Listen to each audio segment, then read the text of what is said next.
नमस्कार नीमच MP44 में आप सभी का स्वागत है और मैं हूं आपके साथ तबरेज़ अगवान। कर्नाटक में कांग्रेस की जीत के बाद एक बार फिर कांग्रेस सड़क पर दिखाई दे रही है। जी हां, मध्य प्रदेश में भी कांग्रेस ने भ्रष्टाचार के मुद्दे पर भाजपा को घेरने की पूरी तैयारी कर ली है। आज यानी शनिवार को कांग्रेस ने मध्य प्रदेश के तमाम जिलों के अंदर धरना प्रदर्शन आयोजित किया है। नीमच में भी जिला कांग्रेस जो है वे जो राष्ट्रीय नेता है और साथ ही पूर्व सांसद है नीमच मंदसौर की मीनाक्षी नटराजन और प्रभारी नूरी खान के नेतृत्व में आज जिला कांग्रेस ने तीखा हमला भाजपा पे किया है। आखिर किस तरह का यह धरना प्रदर्शन है और किस तरह का आंदोलन है, हम जानेंगे प्रभारी नूरी खान से। जी मैडम, आपका स्वागत है MP44 में। 2013 हुआ तो सतपुड़ा भवन में आग लगी, 2018 हुआ तो सतपुड़ा भवन में आग लगी और एक बार फिर 2023 में विधानसभा चुनाव से पहले आग लगी है। इस बीच कमलनाथ की 15 महीने की सरकार बनी लेकिन कार्रवाई नहीं हुई, धरना लगातार जारी है। चुनावी स्टंट है, क्या है? देखिए, ये जो भाजपा की जो पिक्चर बना रहे हैं इसका डायरेक्टर पुराना है। एक ही तरह की स्क्रिप्ट लिखते हैं, हर बार फाइल जलाने के लिए सतपुड़ा भवन में आग लगा दी जाती है। अब रही 17 महीने की सरकार, तो उसमें से 11 महीने काम करने का मौका मिला और कमलनाथ जी वैमनस्यता की भावना से कभी काम नहीं करते हैं। और उनकी सोच थी कि कैसे मैं किसानों को कर्ज माफ़ कर सकूं, बेटियों को सुरक्षा दे सकूं, युवाओं को रोज़गार दे सकूं। उनकी प्राथमिकता में जो काम थे वो उन्होंने किए और सरकार पूरी चल भी न सकी थी। इन्होंने खरीद फरोख्त कर उस सरकार को गिरा दिया, काम अधूरे रह गए। फाइलों की भी जांच होगी, सतपुड़ा भवन की आग की भी जांच होगी, माँ नर्मदा की छाती से अवैध उत्खनन की भी जांच होगी, माँ शिप्रा में जो 16 गंदे नाले मिल रहे हैं उसकी भी जांच होगी, बाबा महाकाल के दरबार में जो भ्रष्टाचार हुआ है वो तो शिव भगवान का जो त्रिनेत्र कहते हैं, जिसकी अगर तीसरी आँख खुल गई तो इस सरकार का क्या होगा वो आपको खुद नज़र आएगा। मैडम, अभी जैसा देखा जा रहा है कि अगर भ्रष्टाचार के मुद्दे की हम बात करें तो भ्रष्टाचार में पहले भी व्यापम का मामला उठा, उत्खनन का मामला उठा, लेकिन इन मुद्दों पर अभी तक के कोई जांच कांग्रेस की तरफ से ना बिठाने की बात कही गई है, ना वचन पत्र में ना घोषणा पत्र में इसको शामिल किया गया है। तो क्या कार्रवाई होगी? देखिए, हमारे पुराना जो था वो घोषणा पत्र नहीं था बल्कि वचन पत्र था और उसमें व्यापम घोटाले की भी बात कही भी गई। और आपने देखा होगा कि कितने लोगों को मध्य प्रदेश में मौत के घाट उतारा है इस सरकार ने। तो ये जो व्यापम घोटाला हो और जितने भी मध्य प्रदेश के घोटाले हैं, हम सड़कों पर आकर लड़ रहे हैं, हम संसद में लड़ रहे हैं। जब संसद में आवाज़ उठाते हैं तो हमारी जो लोकसभा की सदस्यता है वो रद्द कर दी जाती है। हम सड़कों पर आते हैं तो हम पर लाठियां बरसाई जाती हैं, हमारे कार्यकर्ताओं पर झूठे प्रकरण दर्ज किए जाते हैं। तो इनके पास मशीनरी है सरकारी जिसका ये दुरुपयोग करते हैं। आप मीडिया हैं, आप खुद देख रहे हैं, आप खुद इस चीज़ को महसूस कर रहे हैं कि पत्रकार तक सुरक्षित नहीं है मध्य प्रदेश में। कमलनाथ जी ने कहा था कि पत्रकारों को सुरक्षा दी जाएगी, आवाज़ दी जाएगी, उनके बच्चों की शिक्षा का ध्यान रखा जाएगा। उसके विपरीत जब से भाजपा की सरकार बनी है लगातार पत्रकारों पर भी हमले हो रहे हैं। इंदौर की घटना देखिए, बजरंगियों ने दंगा किया, उन्होंने पुलिस के आत्मसम्मान को ठेस पहुंचाई और जब पुलिस ने जवाबी कार्यवाही की तो बजरंग दल पर गर्म होने के बजाय गृह मंत्री जी किस पर गर्म हो रहे हैं? पुलिसकर्मियों पर। खाकी का भी तो सम्मान होता है। खाकी नाराज़ है, डॉक्टर्स नाराज़ हैं, वकील नाराज़ हैं। आज कौन सा वर्ग है? कर्मचारी जो है लगातार आंदोलन कर रहे हैं, छुट्टियों पर जा रहे हैं। आंगनवाड़ी की महिलाओं को देखिए आप, आंगनवाड़ी कार्यकर्ताओं को देखिए आप, किस तरीके से कौन सा वर्ग इस सरकार से खुश है? बस 4 महीने बचे हैं। मध्य प्रदेश की राजधानी भोपाल के अंदर बीते दिन कमलनाथ का एक पोस्टर जारी किया गया है, करप्शन नाथ नाम दिया गया है, क्या कहेंगे? ये इस सरकार की कुंठित मानसिकता है। कमलनाथ जी पर एक आरोप और एक भ्रष्टाचार ये साबित नहीं कर सकते हैं। जिस व्यक्ति ने किसानों की कर्ज माफ़ी की हो, जिस व्यक्ति ने अपने खुद के पैसों से ऑक्सीजन बांटी हो, जिस व्यक्ति ने अपने पैसों से कोरोना काल में लोगों को भोजन करवाया हो, दवाइयाँ दी हो, इंजेक्शन दिए हो, वो व्यक्ति भ्रष्टाचार में नहीं लिप्त हो सकता। ये इनकी मानसिकता है। ये खुद के काले कारनामे छुपाने के लिए ऐसे पोस्टर छपवा रहे हैं। ऐसे पोस्टरों से हम पर कोई फ़र्क नहीं पड़ता है। हम डरने वालों में से नहीं हैं। आओ साबित करो। साबित नहीं कर पाएंगे लेकिन हम साबित कर सकते हैं।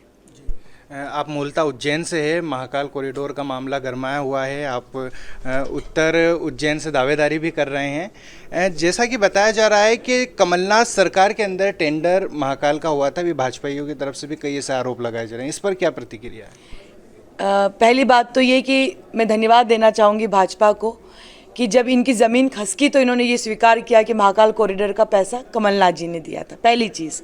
और दूसरी बात ये कि जो पैसा दिया गया था उसमें भ्रष्टाचार और पैसा खाने का काम इन लोगों ने किया है। अगर टेंडर पारित कांग्रेस और कमलनाथ जी के समय हुआ था तो उस टेंडर के बाद उसके जो नियम होते हैं, मूर्तियाँ बनाने के बाद जो समीक्षा और उसकी जांच समितियाँ होती हैं, एक्सपर्ट्स आते हैं, क्यों नहीं करवाया? किसने इनका हाथ पकड़ा था? प्लास्टिक की मूर्तियाँ लगवा रहे हैं। सप्तऋषि कहते हैं कि सनातन धर्म की आधारशिला है, उसके साथ खिलवाड़ कर रहे हैं। पहले तूफान में मूर्तियाँ गिर रही हैं। तो ये टेंडर अगर कांग्रेस की सरकार का था तो उसको रद्द करना था, अगर गलत था तो कैसे उस पर काम किया? टेंडर और काम करने की स्थिति और पैसा कमलनाथ जी ने दिया था, उसमें भ्रष्टाचार करने का काम भाजपा ने, इनके नेताओं ने, इनके मंत्रियों ने किया। हार्ड हिंदुत्व और सॉफ्ट हिंदुत्व की राजनीति इन दिनों मध्य प्रदेश में चल रही है, उसमें आप एक मुस्लिम चेहरा मध्य प्रदेश में कांग्रेस के पास है। देखा जा रहा है कि जब ये हिंदुत्व की राजनीति चलती है, बुरहानपुर में एक मुस्लिम लीडर को दिग्विजय सिंह मंच से उतार देते हैं।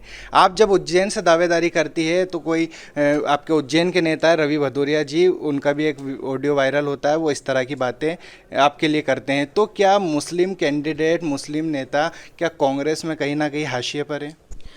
भाजपा के नेता का एक वीडियो देखा जिसमें वो टोल वाली महिला से बदतमीज़ी करते नज़र आए और अभी तक कोई कार्यवाही नहीं हुई। ये जो ऑडियो आया ये हमारी प्रदेश कांग्रेस कमेटी और कमलनाथ जी के संज्ञान में है, और जैसे ही उनके संज्ञान में गया, मामले की गंभीरता समझते हुए उन्होंने जांच और जवाब का भी इंतज़ार नहीं किया, जिलाध्यक्ष पर कार्यवाही की। और यही मेरा संगठन है, मेरे संगठन का संविधान है और मेरी पार्टी है, जहां पर गलत कहीं पर भी बर्दाश्त नहीं किया जाएगा। अभी मध्य प्रदेश में किस तरह की कांग्रेस को लेकर स्थिति देखी जा रही है? जो राजनीति जो है वो तो हिंदुत्व की तरफ ही जाती जा रही है, कहीं ना कहीं कांग्रेस मुद्दों पर इस वक्त ज़्यादा हमलावर नहीं है, खासकर हिंदुत्व की राजनीति को अगर देखी जाए तो। ये जो किसानों को मुआवजा नहीं मिल रहा है, हम आवाज़ उठा रहे हैं। ये धार की बेटी को गोली मारी जा रही है, एक आदिवासी बेटी को गड्ढे में गाड़ा जा रहा है, कांग्रेस लड़ाई लड़ रही है। महाकाल लोक का भ्रष्टाचार सामने आया, पूरे मध्य प्रदेश में आज धरना दिया गया है, हम आवाज़ उठा रहे हैं। सवाल तो मीडिया पर बनता है कि ये क्या दिखाना चाह रहे हैं? क्या ये हमें दिखा रहे हैं? ये नरेंद्र मोदी को आज देश की ज़रूरत है, मणिपुर में हिंसा हो रही है और वो विदेश चले गए हैं।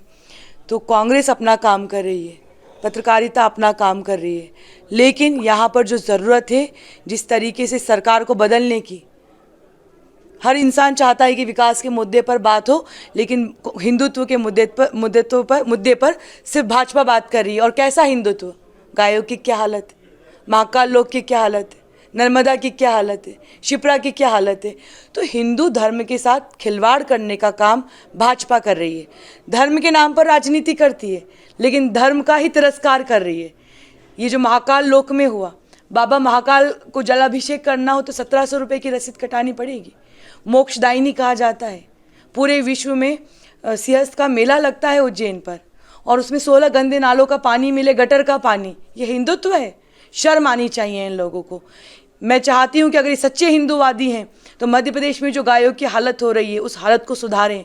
सच्चे हिंदूवादी हैं तो बाबा महाकाल की हालत को सुधारें। सच्चे हिंदूवादी हैं तो सिर्फ केसरिया या नारंगी पहन के नारे लगाने से हिंदुत्व नहीं होता है। हिंदुत्व की परिभाषा होती है सनातन की, कि सभी धर्मों को साथ लेकर चलना, सभी धर्मों का सम्मान करना, वसुदेव कुटुंबकम की बात करना। लेकिन यहाँ पर ऐसा नहीं हो रहा। ये कौन से हिंदुत्व की बात कर रहे हैं? ये राजनीतिक उस हिंदुत्व की बात कर रहे हैं जिसके नाम पर वोट लेते हैं और फिर उसी का अपमान करते हैं। नीमच में जो भाजपा की तरफ से विधानसभा के जो दावेदार हैं और भाजपा जिला उपाध्यक्ष है, 1000 शिवराज जी देने की बात करते हैं लाडली बहना को, लेकिन महज 51 रुपये के पीछे वो महिला का अपमान करते हैं, तिरस्कार करते हैं, उनको गाली गलौज करते हैं। लेकिन आपके जो नीमच में जो कांग्रेस के जो लीडर है, अपने आप को बहुत बड़ा लीडर रहते हैं, उनके लिए मुद्दा नहीं है, कोई प्रतिक्रिया नहीं है। क्या ये मुद्दा यहाँ के कांग्रेस के स्थानीय नेताओं के कद के बराबर नहीं है? क्यों नहीं उठाते हैं? अभी मैंने आपसे चर्चा के दौरान ही सबसे पहले इस बात को उठाया है कि ये और सिर्फ यही बात नहीं, कैलाश बिसेन ने क्या किया मासूम बच्चियों के साथ? कितनी गंदी हरकत की है उन्होंने, शर्म आनी चाहिए उन्हें। और मैं आ गई हूँ और हम लोग सब मिलकर सड़कों पर उतरकर आंदोलन करेंगे, लाठियाँ खाने में पीछे नहीं हटेंगे। हमने आज शांतिपूर्वक धरना दिया है, अब उसके अगला जो आंदोलन होगा वो उग्र आंदोलन होगा। चाहे बेटियों की बात हो, किसानों की बात हो, बर्दाश्त नहीं की जाएगी। जी, अभी अगर आपसे लोकल स्तर पर मैं एक बात करना चाहूँगा कि नीमच में बीते 3 दिनों से एक लिस्ट लगातार वायरल हो रही है सोशल मीडिया पर, जिसमें मुकुल वासनिक जो जनरल सेक्रेटरी कांग्रेस के, उनके सिग्नेचर भी है।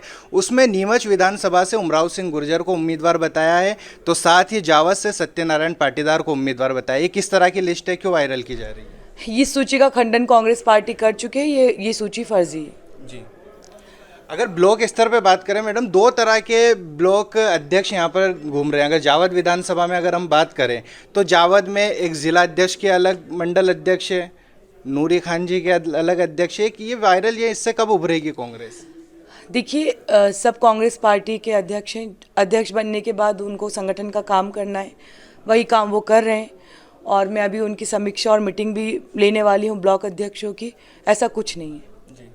तो ये थे हमारे साथ नीमच जिला प्रभारी नूरी खान, जिन्होंने तमाम बातों का जवाब आप तक हमने पहुंचाया है। आप देखते रहिए MP44 न्यूज़।